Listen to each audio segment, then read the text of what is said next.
شروع اللہ کے نام سے جو نہایت مہربان ہمیشہ رحم کرنے والا ہے۔ حضرت ابراہیم علیہ السلام کے زمانے کی بات ہے۔ ایک قصبہ تھا، اس کا نام تھا سدوم۔ اس قصبے کے لوگوں کی یہ شہرت تھی کہ بہت ہی نکمے لوگ تھے، لیکن اللہ تعالیٰ نے ان کو حسن جمال سے نوازا تھا۔ داستان لوط یہاں سے شروع ہوتی ہے۔ ابلیس ان لوگوں کو گمراہ کرنے کے لیے ایک خوبصورت نوجوان کی صورت میں اس بستی میں داخل ہوا۔ بعض روایت میں ہے کہ ابلیس نے اس بستی کے لوگوں کو بہکا کر بستی کے باقی لوگوں کو اس بات پر آمادہ کیا کہ وہ ان کے ساتھ بدفعلی کریں، یہاں تک کہ بستی کے لوگ اس کام میں الجھتے چلے گئے اور اس بستی کے مرد اس غیر فطری عمل کے اس حد تک عادی ہو گئے کہ اب جو مسافر بھی اس بستی کے پاس سے گزرتا، شیطان ان لوگوں کو ترغیب دیتا تھا کہ وہ ہر مسافر کے ساتھ بھی بدفعلی کا ارتکاب کریں۔ ابلیس نے ان لوگوں کو اس حد تک اس غیر فطری عمل کا عادی کر دیا کہ وہ پہلے تو اپنے لوگوں کے ساتھ اور اب اس بستی کے پاس سے گزرنے والے ہر مسافر کے ساتھ اس فعل بد کو انجام دیتے۔ یہ بدکار لوگ راستے میں بیٹھ جاتے اور جو کوئی مسافر اس بستی کے پاس سے گزرتا، یہ لوگ گروہ بنا کر بیٹھے ہوتے تھے اور اس گروہ میں سے ہر کسی کو باری باری یہ اختیار دیا جاتا تھا کہ وہ باری باری اس مسافر پر پتھر مارے، اور جس کا پتھر اس مسافر کو لگ جاتا اس کو مکمل اختیار دیا جاتا کہ وہ اس مسافر کے ساتھ جو فعل بد سر انجام دے سکتا ہے۔ یہاں تک کہ وہ وقت آیا کہ لوگوں نے حضرت لوط علیہ السلام کے لوگوں کی بستی کے قریب سے گزرنا چھوڑ دیا، اور جب مسافروں نے اس بستی کے قریب سے گزرنا چھوڑ دیا تو انہوں نے آپس میں یہ غیر فطری کام سر انجام دینا شروع کر دیا۔ حضرت لوط علیہ السلام مسلسل اپنی قوم کو اس فعل بد سے روکتے رہے، یہاں تک کہ پورے 30 سال تک آپ نے اس بدکار قوم کو تبلیغ فرمائی، مگر روایت میں ہے کہ ایک شخص بھی ایمان نہ لایا۔ 30 سال گزرنے کے باوجود نہ صرف یہ لوگ اس کام میں مشغول رہے بلکہ اللہ کے نبی سے یہ کہنے لگے، قرآن مجید کی آیت ہے، کہنے لگے اے لوط اگر تم سچ کہتے ہو تو ہمارے لیے اللہ کا عذاب لے آؤ۔ خود عذاب کو دعوت دینے لگے، اور حضرت لوط علیہ السلام نے اس بدکار قوم کے خلاف اللہ کی مدد طلب کی۔ حضرت ابراہیم علیہ السلام اس بستی سے ذرا کے فاصلے پر تھے کہ 4 گھوڑ سوار نوجوان ان کے پاس آئے۔ انہوں نے حضرت ابراہیم علیہ السلام کو بتایا کہ ہم اللہ کے فرشتے ہیں اور اللہ کی طرف سے آپ کے لیے 2 پیغامات لائے ہیں۔ پہلا پیغام انہوں نے حضرت ابراہیم علیہ السلام کو یہ دیا کہ آپ کے ہاں جناب سارہ سے ایک اولاد ہوگی۔ دوسری بات انہوں نے حضرت ابراہیم علیہ السلام سے یہ عرض کی کہ ہم قوم لوط پر عذاب نازل کرنے جا رہے ہیں، اور جب یہ خبر سنی حضرت ابراہیم علیہ السلام نے تو گھبراہٹ کا اظہار کیا۔ قرآن مجید میں ہے، اور جب ابراہیم نے کہا فرشتوں سے کہ اس بستی میں تو لوط بھی ہے جہاں تم عذاب نازل کرنے جا رہے ہو، تو فرشتوں نے یہ جواب دیا کہ جو لوگ اس بستی میں رہتے ہیں ہمیں خوب معلوم ہے، اور ہم لوط علیہ السلام اور ان کے گھر والوں کو بچا لیں گے سوائے ان کی زوجہ کے، کیونکہ وہ قوم میں ہی باقی رہ جائیں گی۔ کہا جاتا ہے کہ اس وقت بستی میں جو مومن تھے وہ حضرت لوط علیہ السلام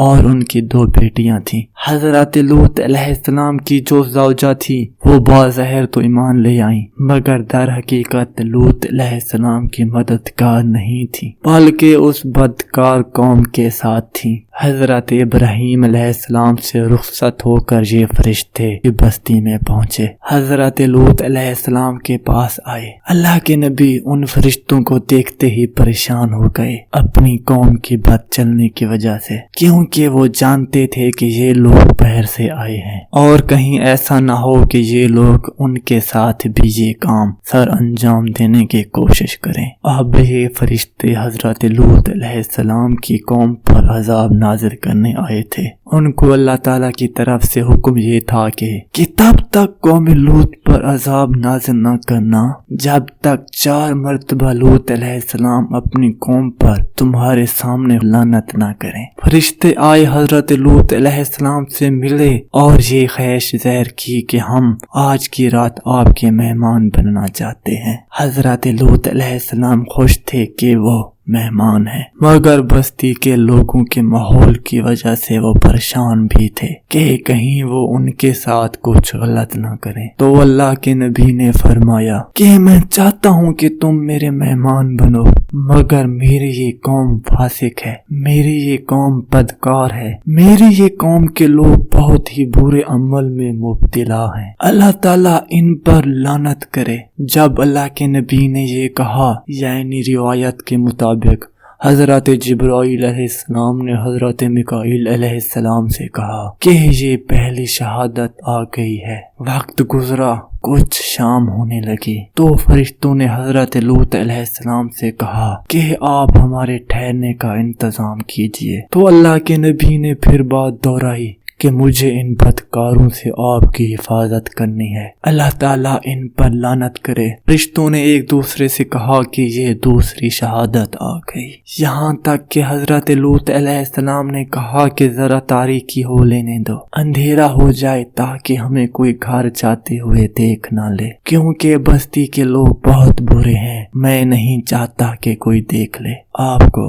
अल्लाह ताला लानत करे इन पर। फरिश्तों ने कहा ये तीसरी लानत भेजी है हजरत लूत अलैहिस्सलाम ने हमारे सामने अपनी कौम पर। हजरत लूत अलैहिस्सलाम उन मेहमानों को जो फरिश्ते थे अपनी बस्ती के लोगों की नजरों से बचाकर अपने घर ले गए। हजरत लूत अलैहिस्सलाम की जो ज़ौजा थी वो किसी न किसी तरह आने वाले मेहमान की खबर उन लोगों को पहुंचा देती थी। उन्होंने कभी हजरत लूत अलैहिस्सलाम का साथ न दिया। उन्होंने बस्ती के लोगों से कहा कि हमारे घर कुछ मेहमान आए हैं। थोड़ी ही देर गुजरी थी कि बस्ती के सारे ओबाश नौजवान हजरत लूत अलैहिस्सलाम के घर के सामने जमा हो गए, घर का घेराव कर लिया और वो आवाज़े बुलंद उन लोगों ने हजरत लूत अलैहिस्सलाम के उन मेहमानों को उनके हवाले करने का मुतालबा किया। लूत अलैहिस्सलाम दरवाजे के पीछे मौजूद थे, कौम को बदचलनी से बाज रहने की तलकीन कर रहे थे,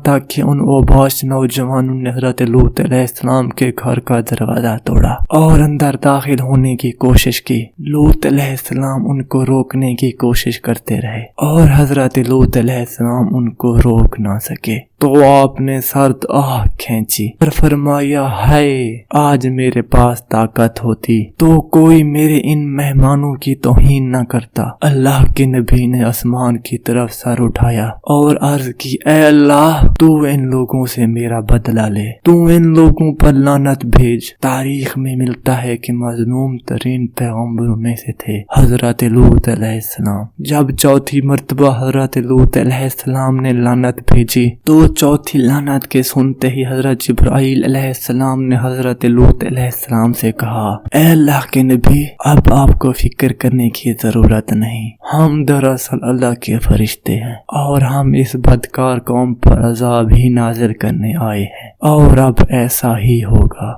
तक कि वो बदकार लोग घर के अंदर दाखिल हुए, फरिश्तों के करीब आए। उन्हें नहीं मालूम था कि वो फरिश्ते हैं, वो उन्हें खूबरू नौजवान समझ रहे थे। फरिश्तों के करीब वो नियत बद से पहुंचे ही थे कि अल्लाह ताला ने उन तमाम लोगों की आंखों से बसारत छीन ली और उनके चेहरों को सियाह कर दिया। रात में मिलता है कि उनके सर दीवारों से टकराने लगे, यहाँ तक कि उन्होंने बाहर खड़े अपने साथियों से कहा कि अरे लूत के पास तो जादूगर आए हैं, और इन जादूगरों ने हमें नाबीना कर दिया है। तुम लोग अंदर आओ और हमारा हाथ पकड़कर हमें बचा लो। ये सब अंदर आए, उन्होंने अंधों को बाहर निकाला और अब बाहर से आने वाले लोगों को उन फरिश्तों को हाथ लगाने की हिम्मत ना होती। लेकिन ये इतनी बदबख्त थे कि वो इस माहौल में भी उन फरिश्तों को ये कह कर गए कि हम सुबह फिर पलट कर आएंगे। अब हजरत लूत अलैहिस्सलाम ने उन फरिश्तों से पूछा कि आप कब इन पर अजाब नाज़िल करेंगे। हजरत जिब्राइल अलैहिस्सलाम ने फरमाया कि सुबह सवेरे इन पर अजाब नाज़िल होगा।